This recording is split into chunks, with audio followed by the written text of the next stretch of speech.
తెలుసండి. ఇప్పుడు ఇజ్రాయెల్‌లో డిమోనా అనే న్యూక్లియర్ రియాక్టర్.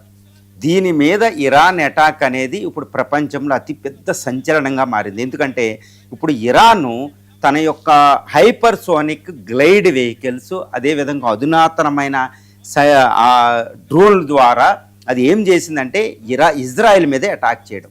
ఇక్కడ ఇజ్రాయెల్కి ఒక పెద్ద హ్యూమిలియేషన్ ఏంటంటే, ఈ అరడ్ అదేవిధంగా డిమోనా అనే న్యూక్లియర్ రియాక్టర్ను ప్రొటెక్ట్ చేస్తున్న iron dome, Arrow 1, Arrow 2, David స్లింగులు విఫలం అవ్వడం.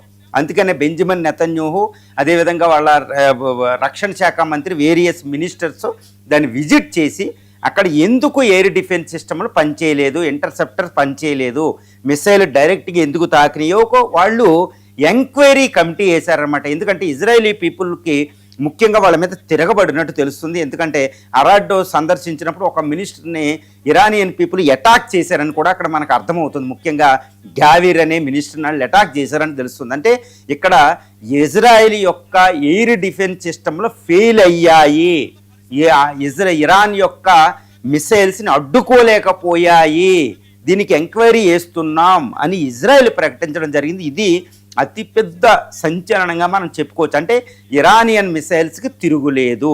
ఇక్కడ ఇరాన్ ఏం చెప్తుందంటే, ఐఆర్జీసీ ఏం చెప్తుందంటే, ఇక ఇజ్రాయెల్ గగనతలంలో మాకు ఫుల్ ఫ్రీడమ్ ఉంది, మా మిసైల్ మా డ్రోన్ని వాళ్ళు ఆపలేరు అనేది ఇది ఇరాన్ ప్రకటించడం జరిగింది. ముఖ్యంగా ఇప్పుడు డిమోనా అనే అణు రియాక్టర్ మీద ఇరాన్ ఎందుకు అటాక్ చేసిందంటే, కొన్ని గంటలకు ముందే, ఈ అటాక్ ముందే ఇరాన్లోని నాటాంజ్ అనే న్యూక్లియర్ రియాక్టర్ని ఇజ్రాయెల్ అమెరికా దళాల ఎయిర్ ఫోర్స్ డైరెక్ట్గా అటాక్ చేసి దాన్ని నాశనం చేసినట్టు తెలుస్తుంది. దీనికి ప్రతిస్పందనగా ఈ డిమోనాని పేల్చేయడం.